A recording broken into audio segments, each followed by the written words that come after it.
The question that I think is worth considering today is the utility of negative emotion.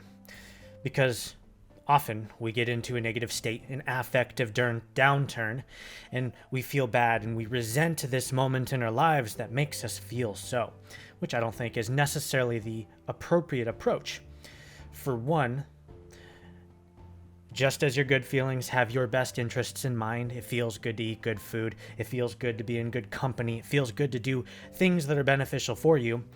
The emotions that make you feel bad likewise have your best interests in mind. The thing that makes you feel bad for a reason. And these negative affects aren't something to be upset about necessarily, although that's not to say it's easy enough to not become upset, because it's certainly difficult. It takes a great deal of noticing the situation and being curious about it as well, to look inside yourself and be like, what is this? What is this that I'm feeling? And like analyze it. Where's it coming from? What's the cause and effect? What does it mean for me? These are actually really good questions to ask when you are in a negative downturn of emotion.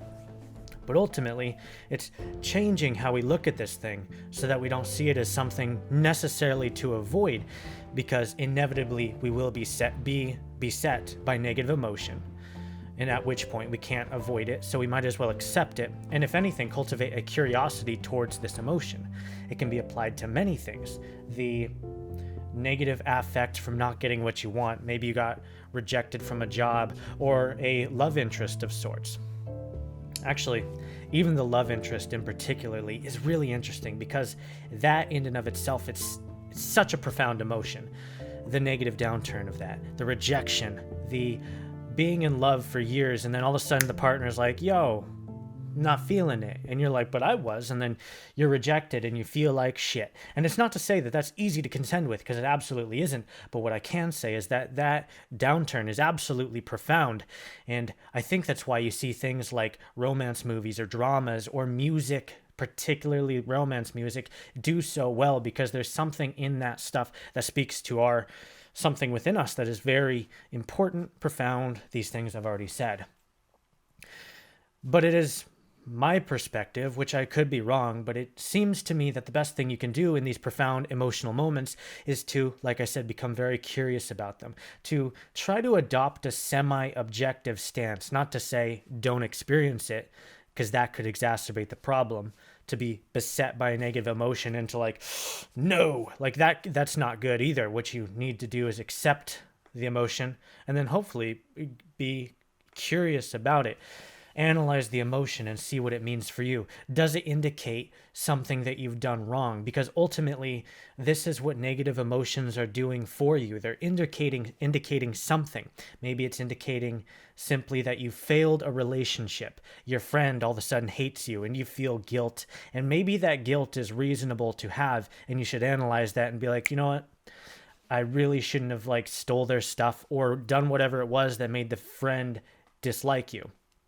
Or the romantic interest. Maybe there are some ways that you were, conducting yourself, which was just less than ideal or actually quite damaging, and therefore you feel bad because you were rejected, obviously, but that rejection and bad feeling gives you an opportunity to analyze the situation and ask yourself, was there something that you did wrong? I suppose there is a danger. Within negative affect, you can run into the situation where you can disillusion yourself, or rather illusion yourself to things that are not correct. You can have a bias of sorts, and this bias might distort what otherwise would be a good reflection or perception of the things that the negative affect is trying to indicate need to be amended. So if you can't see clearly, that it doesn't necessarily benefit to observe what's going on, because you'll take from it some distorted aspect of the situation anyways, and maybe that's not very helpful.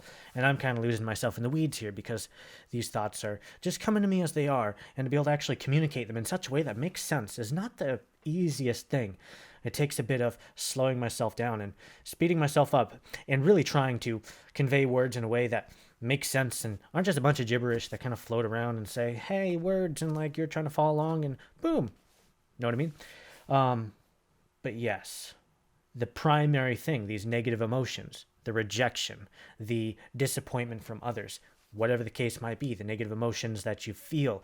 It's something to learn from and possibly to use, and not something to avoid and suppress, but something to become curious about, and to, even at the extremes of things, learn to enjoy, because I think it can be enjoyed.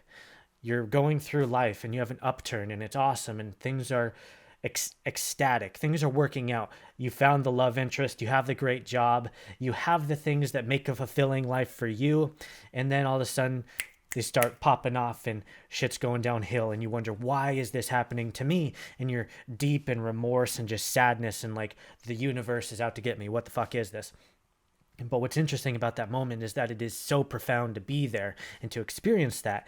And if you can recognize this in and of itself, to enjoy the profundity of the thing, the intensity of the thing, perhaps this can ameliorate some of the simply hating the situation because you're in it feelings.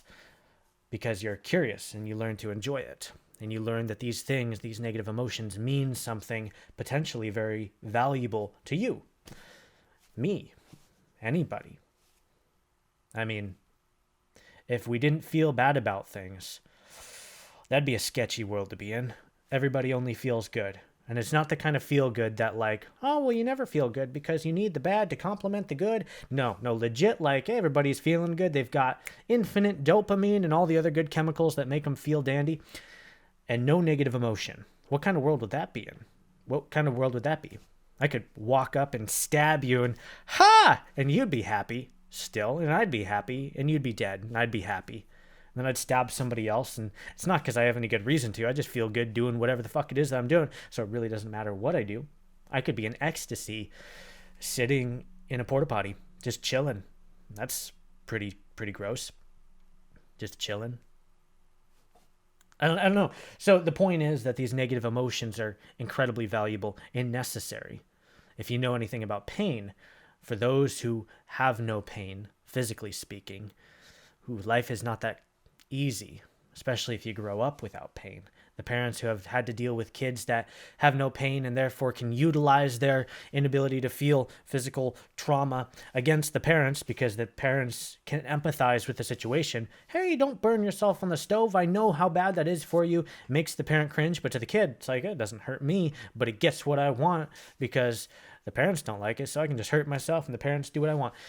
Scary situations. Or for people who don't notice that they just really badly scrape their arm and then they do it again and again and traumatize the wound over and over and over so that they never learn that they need to stop doing the thing, and eventually it gets infected and maybe they have to lop off the arm and then the other arm, and now all of a sudden they're dead because they didn't have the ability to feel the pain that was oh so important to the integrity of their life. And this just applies to any sort of pain that you might feel because it's all so important and enjoyable and curious.